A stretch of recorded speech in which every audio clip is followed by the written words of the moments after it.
오늘 함께 볼 하나님 말씀 마태복음 17장 1절부터 8절까지 말씀입니다. 함께 볼 하나님 말씀 마태복음 17장 1절부터 8절까지 말씀입니다. 네, 이제 마태복음은 어렵지 않게 찾을 수 있겠죠, 우리 친구들.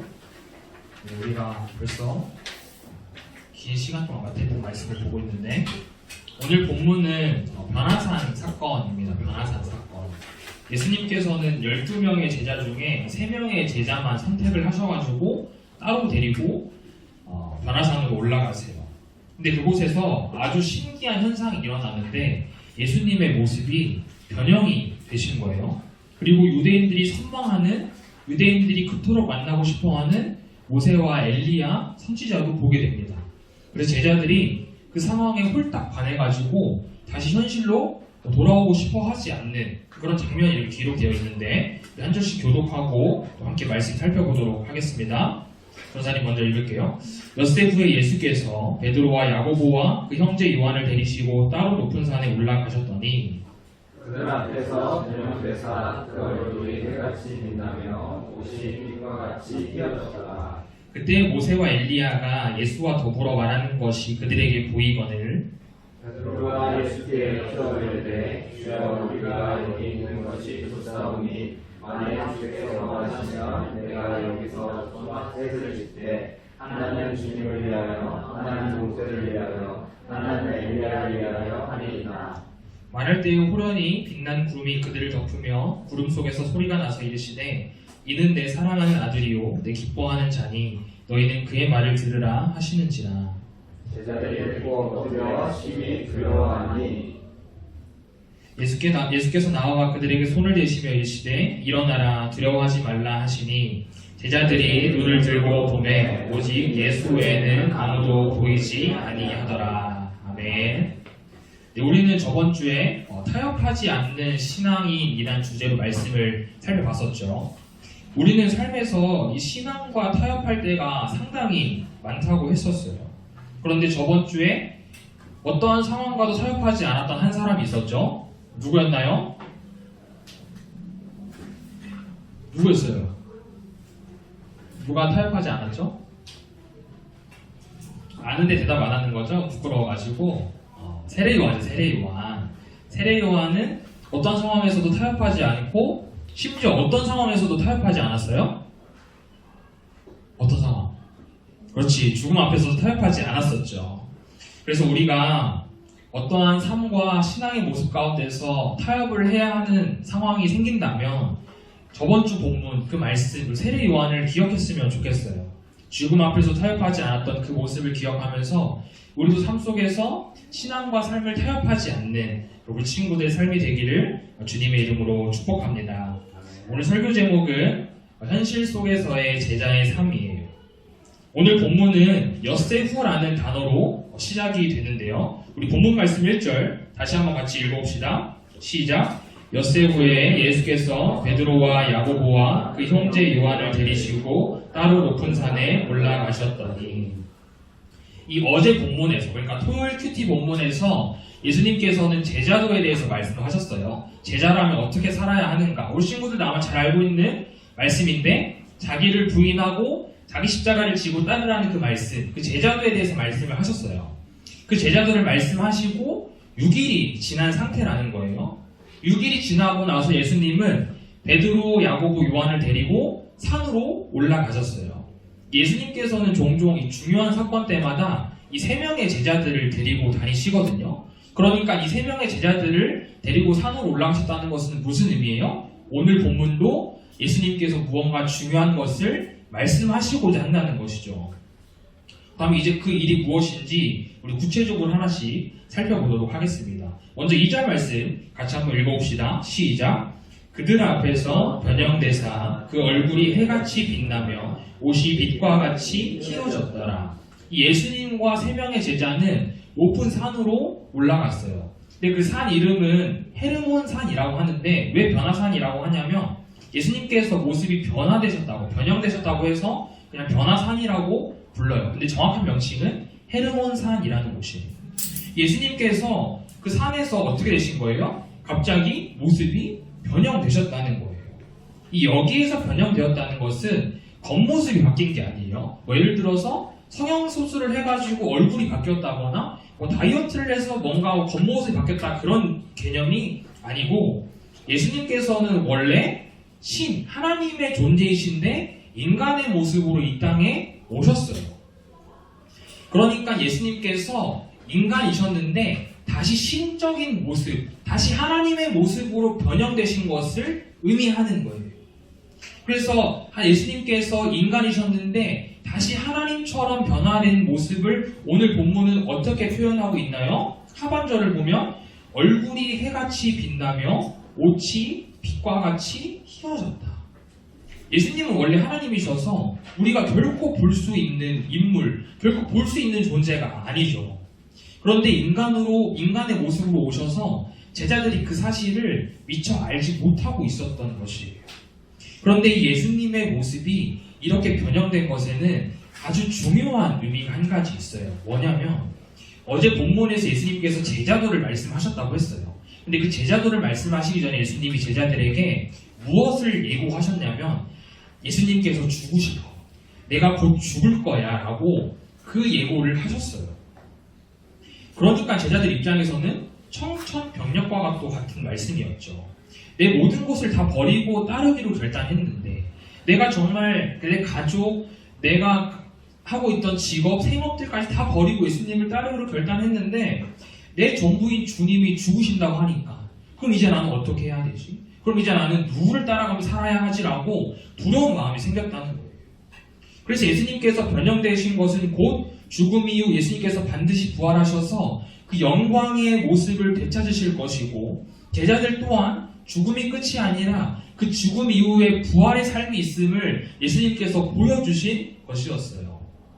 따라서 이 변화사 사건은 단순히 어떠한 신비한 기적이나 현상 때문에 보여주신 것이 아니라 제자들에게 위로해 주시기 위해서 제자들아 너희들 내 죽음의 예고를 듣고 두려워하고 걱정하고 있지? 걱정하지 마.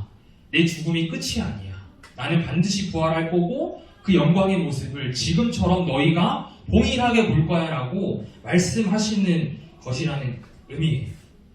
그런데 같이 올라간 이 세 명의 제자들이 예수님의 뜻을 잘 몰랐던 것 같아요. 우리 4절 말씀 같이 한번 읽어보겠습니다. 시작. 베드로가 예수께 여쭈어 이르되 주여 우리가 여기 있는 것이 좋사오니 만일 주께서 원하시면 내가 여기서 초막셋을 짓되 하나는 주님을 위하여 하나는 모세를 위하여 하나는 엘리야를 위하여 하리이다. 3절에서 이 모세와 엘리야와 예수님께서 대화하시는 것이 나오는데 베드로가 이 장면을 보고서 지금 이렇게 고백하는 거예요. 예수님, 저 여기 있는 것이 너무 좋아요. 저 여기에 그냥 계속 남아 있을래요. 그래서 제가 예수님 당신을 위해서 그리고 모세를 위해서 엘리야를 위해서 각각 초막 하나씩을 제가 지어드릴 테니까 우리 여기서 평생 같이 살아요 라고 고백하고 있는 거예요. 베드로는 현재 이 맞닥뜨린 상황에 완전히 반해버렸어요. 홀딱 빠져버렸죠. 이곳에 계속 있고 싶었고 이곳을 떠나고 싶지 않았어요. 전도사님이 이 베드로의 모습을 보면서 천국의 모형, 천국의 모습이 바로 이러한 곳이겠구나 싶은 생각이 들었어요. 떠나고 싶지 않은 곳, 영원히 남아있고 싶은 곳, 너무나도 행복하고 내가 정말 아무것도 없어도 예수님만 계시면 충분한 곳, 그곳이 천국이구나 라는 것을 깨닫게 되었어요. 우리 친구들도 이런 경험 있지 않나요? 친구들과 노는 그 시간이 너무 좋아서 집으로 돌아가고 싶지 않고 친구들과 함께 모여서 PC방에서 게임할 때 집에 가고 싶지 않고 친구들과 운동장에서 무언가 놀이를 할 때 학원이나 집으로 가지 않고 그곳에 계속 남아있고 싶은 그 마음. 그런데 천국은 이러한 것과는 차원이 다른 그런 느낌이죠. 진짜 아무것도 없어도 그냥 내가 하나님 한 분만 계셔도 그냥 예수님과 같이 있다는 것만 느껴도 충분한 만족하는 그 감정을 느낄 수 있다는 것이에요. 그런 의미에서 이 베드로의 고백이 결코 100% 틀리지 않은 것 같아요. 베드로의 고백이 천국에 계속 있고 싶다고 했는데 그곳에서 믿음의 성도들과 함께 살고 싶다라고 고백했는데 사실 이 고백은 훌륭한 고백이잖아요. 그런데 주님께서 원하시는 100점짜리 고백은 아니었다는 것이 그렇다면 무엇이 100점짜리가 아닌 고백이었는지 함께 5절 말씀을 읽고 살펴보도록 하겠습니다. 5절 말씀 같이 한번 읽어봅시다. 시작. 말할 때에 호련히 빛나는 구름이 그들을 덮으며 구름 속에서 소리가 나서 이르시되 이는 내 사랑하는 아들이요 내 기뻐하는 자니 너희는 그의 말을 들으라 하시는지라.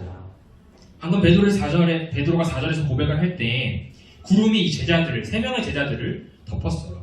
그리고 그 구름 속에서 소리가 났는데 뭐라고 소리가 났어요? 이는 내 사랑하는 아들이요 내 기뻐하는 자니 너희는 그의 말을 들으라. 마태복음에는 이미 한 번 비슷한 장면이 있었어요. 마태복음 3장에서 예수님께서 이 세례 요한에게 세례를 베푸실 때인데 마태복음 3장 17절 말씀을 보면 이렇게 기록되어 있어요. 하늘로부터 소리가 있어 말씀하시되 이는 내 사랑하는 아들이요 내 기뻐하는 자라 하시니라. 그러니까 마태복음 3장에서도 오늘 본문에서도 예수님이 누구이심을, 하나님의 아들이심을 기록하고 증명하고 있다는 거예요. 예수님께서 베드로가 고백한 것처럼 하나님의 아들이심을 한 번 더 확실하게 오늘 본문은 말씀하고 있어요. 그런데 여기서 중요하게 봐야 할 것은 너희는 그의 말을 들으라. 너희는 그의 말을 들으라. 이게 무슨 의미냐면 하나님께서 제자들에게 이렇게 말씀하시는 거예요. 제자들아, 너희가 지금 이 상황에 도취되어 있는 것, 너희가 이 상황에 홀딱 반한 것 내가 잘 알겠어.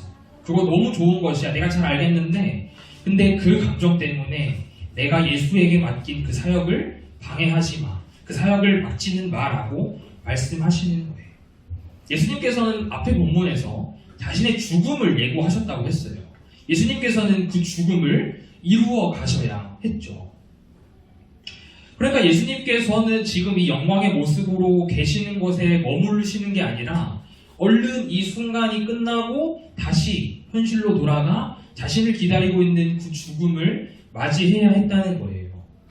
그리고 그 죽음이 하나님께서 태초부터 작정하신 우리를 향한 구원 사역이 있기 때문에 예수님께서는 이 영광스러운 모습을 버리고 그 죽음을 맞이하러, 그 죽음을 준비하러 가셔야 했어요. 이 이야기를 듣고 제자들이 어떻게 반응할까요? 6절 말씀 이렇게 기록되어 있죠. 제자들이 듣고 엎드려 심히 두려워하니. 이 제자들이 하늘의 소리를 듣고 너무 두려워서 엎드러지고 말았어요. 지금은 이렇게 하늘의 소리를 직접 듣는 경우가 없죠. 만약에 주변에 누가 있다고 하면은 전사님한테 이야기를 해야 됩니다. 조심하게 경계해야 돼요. 그런 우리 기독교에서는 그런 걸 가르치지 않아요. 없어요. 그런 거 조심해야 합니다. 그렇게 두려워하는 이 제자들을 보신 예수님께서 제자들에게 손을 대시며 일어나라고 말씀하세요.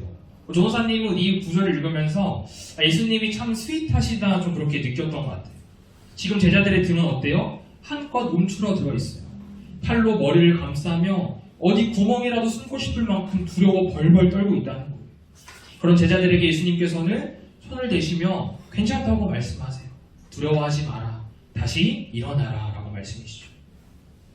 그런데 그 예수님의 이야기를 듣고 제자들이 예수님을 바라보자 무엇이 보였다고요? 예수님만 보였다고. 예수님만. 더 이상 그들에게 있던 그 영광스러운 모습, 그 환상은 보이지 않아요. 다시 그들은 현실로 돌아왔어요. 이제 꿈과 같은 환상 속에서 깨어날 때가 되는 것이죠. 그럼 전도사님은 이 4절에서 베드로가 했던 고백에 너무 공감이 됐어요. 왜 그러냐면 제자들 입장에서는 어때요? 이 영광스러운 순간이 끝나면 다시 산 아래로 내려가야 해요. 근데 산 아래로 내려가면은 무엇이 기다리고 있나요? 나의 스승인 예수님을 공격하는 사람들, 그리고 그 예수님을 따르는 우리도 동일하게 표적이 되어서 공격받고 조롱받고 비난받는 그런 상황들. 그래서 이 제자들은 산 아래로 내려가고 싶지 않았던 것 같아요. 있어야 할 곳에 있고 싶지 않았던 것 같아요. 제자들은 인생 가운데 다시는 경험하지 못할 환상적인 경험이라고 생각했고 그들은 이제 죽어도 여한이 없을 것이라고 생각했어요. 이 현상을 한마디로 정리하면 무엇일까요?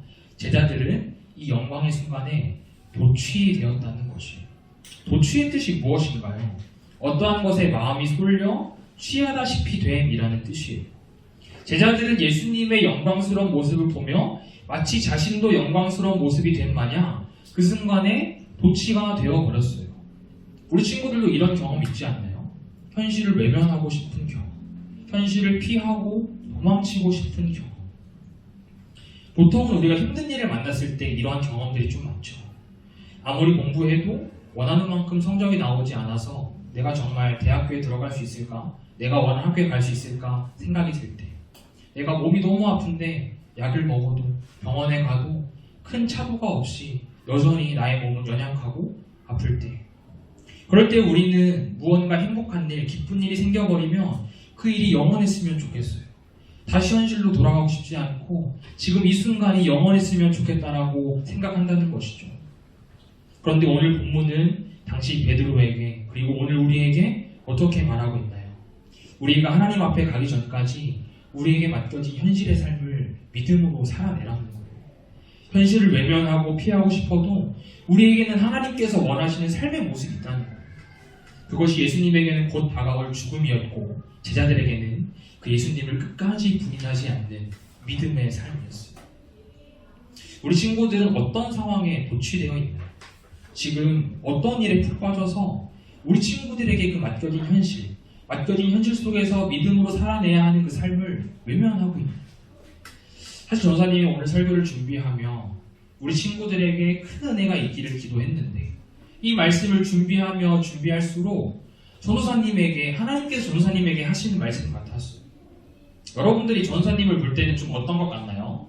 전도사님을 뭔가 어려운 일이 있어도 이렇게 막 잘 해결하고 뭐 이렇게 좀 행복하고 긍정적으로만 살 것 같나요? 어떤가요? 아닐까요? 물론 전도사님은 이런 어려움들 앞에서 어떻게 이걸 극복해야 하는지 잘 알고 있고, 또 그렇게 살아가려고 노력도 하고 있고 애쓰고 있지만, 전도사님도 100% 행복하게 긍정적으로만 살아가는 건 아닌 것 같아요. 매주 여기에서 여러분들에게 말씀을 가르치고 나누는 전도사님에게도 어려움이 있어요. 문제가 있어요. 전도사님이라고 해서 왜 현실로부터 도망치고 싶지 않겠나요? 전도사님이라고 해서 왜 현실을 외면하고 싶지 않겠나요? 전도사님도 우리 친구들과 똑같이 연약한 사람이에요. 사실 최근에 전도사님이 도취된 것이 하나 있어요. 무엇이냐면 바로 미국의 이 에즈베리 부흥 운동이에요. 우리 친구들 이 미국의 에즈베리 부흥 운동 들어봤나요? 안 들어봤어요? 요즘에 SNS에 이렇게 좀 업로드가 되는데, 미국의 한 대학교에서 일어난 부흥 운동이에요. 2월 8일에 예배가 시작돼서 지금까지 멈추지 않고 있어요. 그러니까 집에 안 가요. 사람들 예배를 드리느라. 우리 친구들도 한번 해보면 어떨까요? 우리 집에 가지 말고 학교 안 가도 되는데 한번. 네. 거의 한 달이 지금 돼가죠. 한 달 동안 예배가 끊이지 않고 있어요. 예배. 미국 각지에서, 그리고 심지어는 다른 나라에서 이 부흥 운동을 경험하고 싶어서 이 현장으로 지금 찾아가고 있어요. 전도사님도 이 부흥 운동을 알게 된 후에 이 부흥 운동의 현장에 너무나도 가고 싶었어요. 나도 저 영광의 순간에 동참하고 저 영광의 순간을 경험하고 싶다. 그런 마음으로 유튜브 실시간 영상을 틀어놓고 이렇게 종종 보곤 했어요. 에즈베리 대학교에 송출한 유튜브를 볼 때마다 전도사님도 마치 변화산에 있는 것 같았어요. 이 순간 영원했으면 좋겠다. 내가 정말 지금 이렇게라도 영상을 보는 것이 정말 영원했으면 좋겠다라고 생각을 했어요. 그럼 전도사님은 그 순간에 머무를 수가 없었죠. 당장 개강은 다가오고 있고, 앞으로 해야 할 수많은 과제들이 있고, 그리고 중간고사와 기말고사도 있어요. 전도사님도 해결해야 하는 많은 일들도 있고, 또 언제 닥칠지 모르는 관계의 문제들 등 현실의 문제들이 전도사님을 기다리고 있다는 것이, 현실로 돌아가고 싶지 않았어요. 현실로 복귀하고 싶지 않았어요. 그냥 이 유튜브 영상만 보면서 그들이 느끼는 은혜, 그들이 누리는 은혜를 나도 그냥 계속 이 자리에서, 나의 집에서 경험하고 싶었어요. 그런데 오늘 본문을 묵상하고 준비하며 깨닫게 된 것은, 지금 내가 해야 할 것은 나에게 맡겨진 우리 청소년부 아이들과 매주 말씀을 나누며 하나님을 알아가는 것이구나. 주어진 학업을 성실하게 잘 감당하며 열심히 배워야 하는 것이구나. 나와 맞지 않는 사람이 있어도 품어주고 안아주며 그리스도의 사랑을 흘려보내야 하는 것이구나 말이죠. 다시 한 번 더 우리 친구들에게 질문해 볼게요. 우리 친구들은 지금 무엇에 노출되어 있나요? 무엇이 믿음으로 살아내야 하는, 다시 주어진 현실의 삶을 믿음으로 살아내야 하는 그 여러분들의 삶을 무엇이 맡고 있나요? 도취되어 있는 것은 이제 그만 내려놓고 다시 하나님께서 맡기신 현실의 삶을 살아냅시다. 그런데 한 가지 의문이 들어요. 오늘 본문에서 베드로나 방금 전도사님의 이야기나 어떠한 중독이나 죄악으로 인해서 도취되는 것이 아니라 정말 하나님의 은혜를 구하고 싶어서 그냥 하나님이 좋아서 그렇게 그 영광스러운 모습을 구하고 은혜를 구했던 건데 이것이 왜 잘못된 것이고 또 이 도취됨에서 나와야 하는 것일까 하고 말이죠. 그 이유는 바로 예수님께서 먼저 그렇게 하셨기 때문이에요. 예수님께서는 그 영광스러운 모습을 버리시고 하나님으로 계셨던 하늘 보좌의 영광을 버리시고 이 땅에 오셨어요. 그리고 우리와 동일하게 이 현실의 삶을 살아가셨어요. 예수님께서도 현실의 문제를 수없이 맞닥뜨리셨죠. 예수님을 죽이고자 하는 사람들, 예수님의 말에 트집 없는 바리새인들, 예수님을 받아들이지 않던 유대인들 등 그러나 예수님은 그 현실의 문제를 피하지 않으시고 정면 돌파하셨어요. 비록 정면 돌파의 결과는 죽음이었지만 그 죽음으로 인해 온 인류를 구원하셨죠. 하나님께서 맡기신 그 현실을 외면하지 않고 피하지 않으셨기 때문에 우리가 예수님으로 인해 새 생명을 얻게 되었어요. 오늘 이 시간 하나님께서는 우리 친구들에게도 동일하게 요구하시는 현실에서 제자로서의 삶이 분명히 있다는 거예요. 맡겨진 학업을 성실하게 행하는 것, 부모님 말씀에 순종하는 것, 나와 맞지 않는 사람을 품어주고 사랑해줄 수 있는 것, 그리고 이 주일 예배를 잘 지키려고 노력하는 것 등 다시 살아내야 하는 현실의 삶 속에서 우리가 과감하게 결단해야 하는 것들이 분명히 있다는 것이죠. 바라기는 오늘 우리 친구들이 결단해야 하는 삶의 모습들을 결단하기를 소망합니다. 그것이 먼저 이 길을 걸어가신 그리스도를 따라가는 우리의 삶이 될 줄 믿어요. 하나님께서 맡기신 현실 속의 그 믿음의 삶을 외면만 하지 마세요. 그 현실 속에서의 믿음의 삶을 포기하지만 마세요. 우리 주님께서 여러분들에게 다가가 손을 대시며 두려워하지 말라고 위로해 주실 거지. 그래서 우리는 현실로 돌아가고 싶지 않아도 또 다시 한번 산 아래로 내려가고 싶지 않아도 특별히 내려가고 싶지 않아도 우리에게 맡겨진 현실의 삶을 살아낼 수 있음을 믿습니다. 특별히 한 주 현실 속에서 믿음을 살아내기 위해 우리가 하나님께 도움을 요청했으면 좋겠어요. 하나님을 의지했으면 좋겠어요. 나의 힘으로 우리가 이 현실의 문제를 어떻게 해결할 수 있나요? 나의 힘으로 현실에서 어떻게 믿음으로 살아낼 수 있나요? 전도사님도 할 수 없어요. 우리 친구들도 마찬가지라고 생각합니다. 내게 요구하시는 현실 속의 믿음을 살아내기 위해 우리 한 주간 하나님을 꼭 붙들고 하나님을 의지하고 하나님께 도움을 요청하는 우리 친구들의 삶이 되기를 주님의 이름으로 축복합니다. 아멘. 이 시간 믿음과 삶 결단 찬양 고백하겠습니다.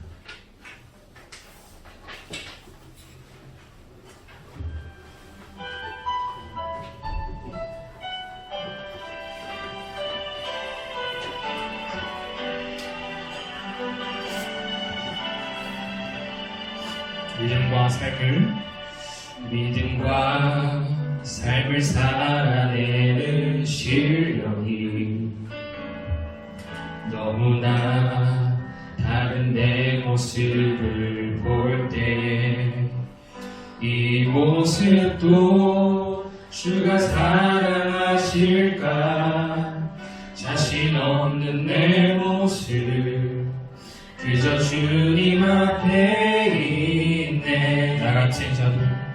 나 같은 자도 사랑하여 주시고 한 번도 나를 떠나지 않으셨네. 아픔 속에 주를 작게 여긴 날 꾸짖지 않으시고 내 손 잡아주시네. 오직 주님 안에 두려움 없네. 고난을 통해 날 만드심을 믿네. 주님만이 내 모든 것 되시네. 주의 손 날 붙드시네. 오직 주님 안에 소망 있네. 내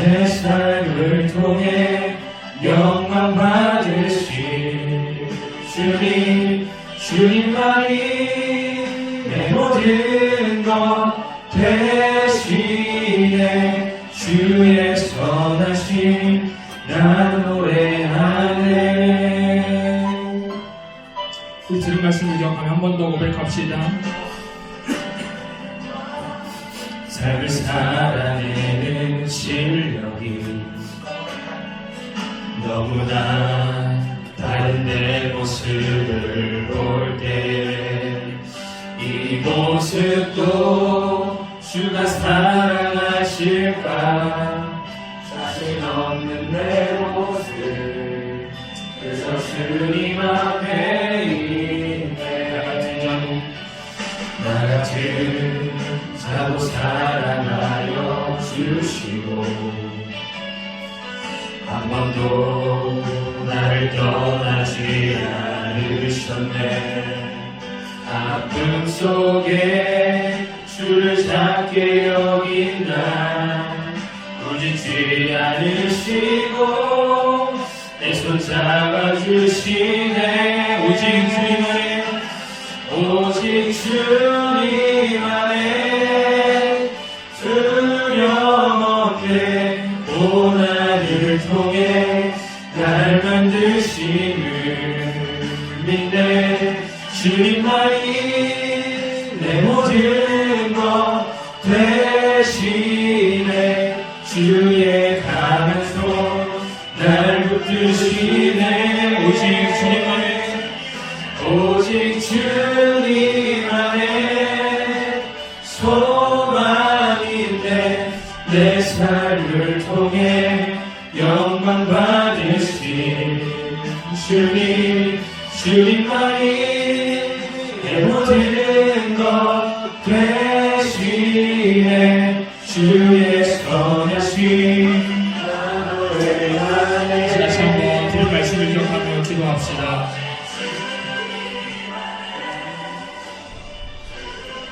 우리 친구들은 지금 무엇에 도취되어 있나요?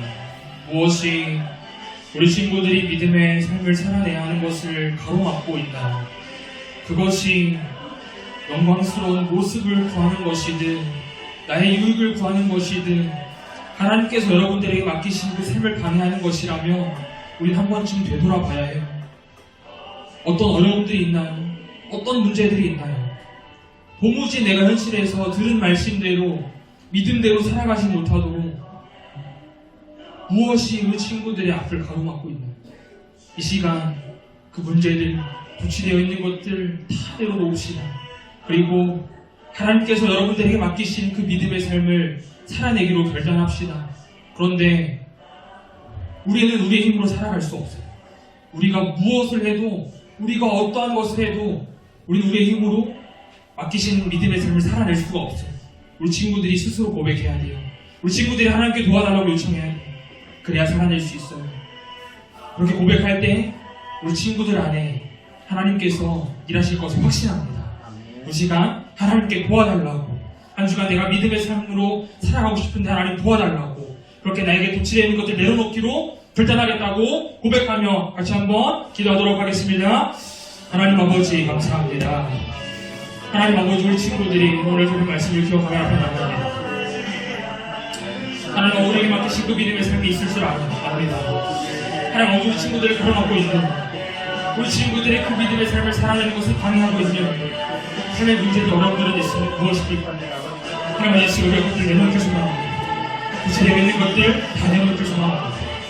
하나님 아버지, 우리에게 맡기신 그 믿음의 삶을 먼저 살아내기로 결단하는 우리가 되게 하여 주시옵소서.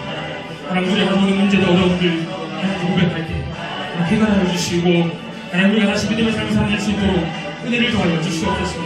하나님 우리 힘으로 살아낼 수 없습니다. 우리의 능력으로 살아낼 수 없습니다. 하나님 도와주시옵소서. 우리 친구들이 한 주간 믿음으로 맡겨주시고 현실의 삶을 살아갈 수 있도록 도와주시고, 그걸 성실히 감당하게 하시고, 주의를 성실시키게 하시고, 하나님 나오지 않은 사람들을 살아가시고, 하나님 내주 말씀을 보게 하시고, 우리 하나님을 향해 하나님 한 걸음 한 걸음 걸어가는 친구를 시도록 도와주시옵소서. 어떤 부치는 것 때문에 하나님을 바라보는 시야가 막히지 않게 하시고, 믿음으로 살아가는 우리 삶이 방해되지 않게 하시고, 하나님만 구하며 친구의 삶을 수 있도록 축복하여 주시옵소서. 하나님 감사합니다. 오늘도 들은 말씀을 기억하며 함께 찬양하고 기도했습니다. 우리 친구들의 앞에 하나님께서 맡겨주신 현실의 삶이 있는데 그것을 믿음으로 살아내지 못하도록 방해하는 것들이 있다면 이 시간 해결하여 주시고 그것들 때문에 하나님을 보지 못하는 일이 없도록 은혜를 더하여 주시옵소서. 그래서 한 주간 나의 힘과 능력이 아니라 하나님의 도우심을 구하며 믿음으로 살아내겠습니다 결단하고 한 걸음 한 걸음 하나님께 나아가는 우리 친구들의 삶이 되기를 소망하며 모든 말씀 살아계신 예수님의 이름으로 기도합니다.